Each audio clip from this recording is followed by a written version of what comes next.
Good morning, everybody. Today is August 20th. Here's your quick COVID update. I want to talk real quickly about these monoclonal antibodies that the governors of Texas and Florida are pushing. Florida governor started this by doing promoting these mobile monoclonal antibody clinics, and the Texas governor has also started pushing that. And Texas governor tested positive for COVID. He was fully vaccinated, so he's a breakthrough case. He has minimal symptoms, and they went ahead and treated him with these monoclonal antibodies. This is Regeneron is probably the most famous one. And if you remember a year ago, President Trump, when he came down with COVID, was treated with Regeneron. Even though at the time it was only FDA approved for people in the really sick and in ICU. Since then, we've realized that these monoclonal antibody treatments don't work if you're in the ICU, should not be given, and in fact are most helpful early on in the disease process, which makes sense. Okay, so these are actual antibodies. They're actually giving you lab-made antibodies. Well, what's the difference between this and a vaccination? So if someone had actually gotten a vaccination and they come down with COVID, your body would actually make these antibodies that you're receiving. So I don't understand the thought process. If you're willing to receive the antibodies in case you get sick because your natural immunity did not work, because your stupid doses of zinc and vitamin D did not work and you actually got sick, and you're willing to get these monoclonal antibodies that were made in a lab, Dr. Vuong, they were made in a lab, and you're willing to get these monoclonal antibodies to save your life, I don't understand why you wouldn't go ahead and get vaccinated, because they're the same antibodies that your body would naturally make if you were vaccinated. And in fact, the monoclonal antibodies that you're getting, depending on which one you get, Eli or Regeneron, it's a combination of 2 or 3 different monoclonal antibodies. The ones that they scientifically found, were most effective at treating SARS COV-2. Now your body would make, after vaccination, a multitude of monoclonal antibodies.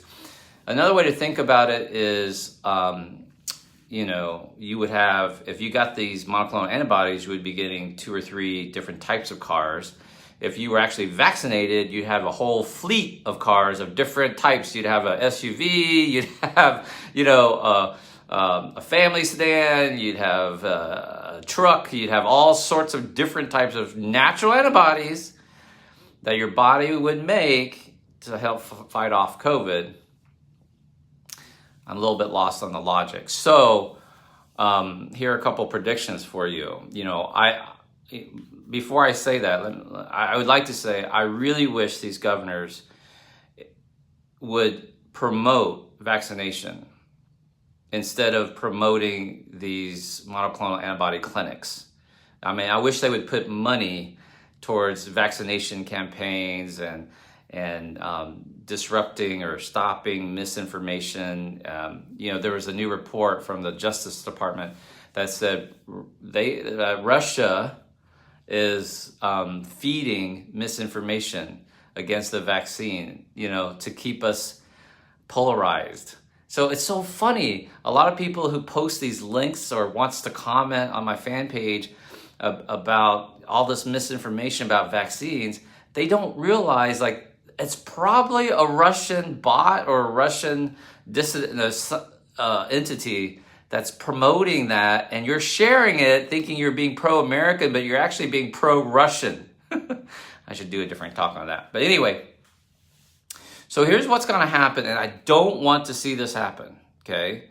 I think a lot of people who are not vaccinated, when they catch COVID, which everyone will catch COVID, that's what novel means, novel coronavirus. We don't have natural immunity to this coronavirus.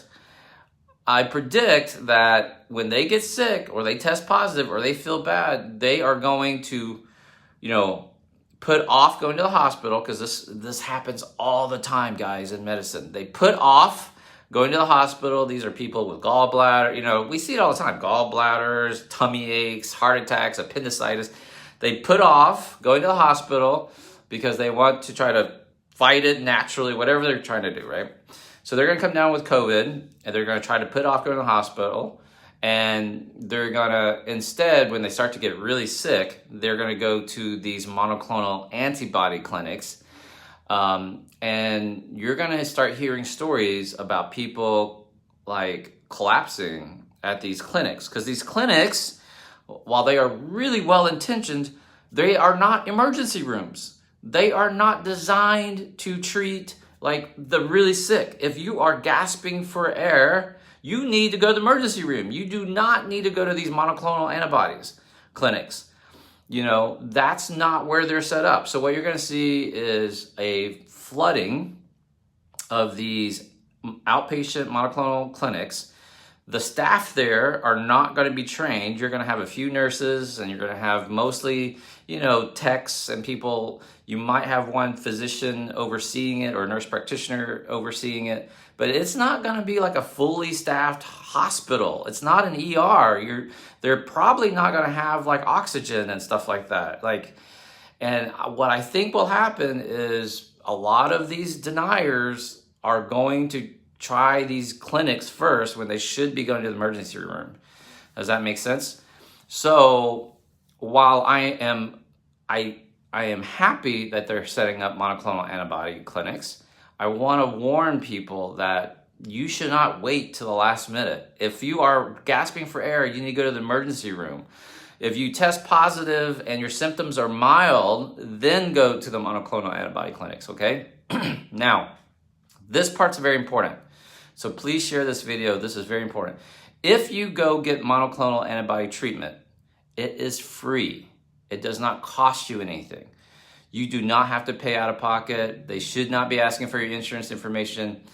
But the government pays the company, Regeneron primarily, $2,100 a dose.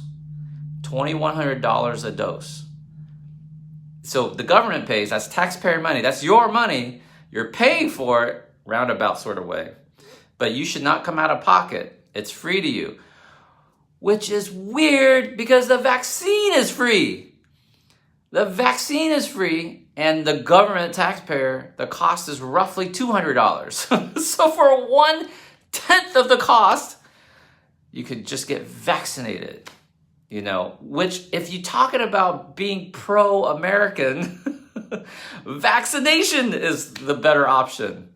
If you're talking about natural immunity, vaccination is the better option than waiting to get sick, if this makes sense. Please share the video, and I'll be back tomorrow with another COVID update.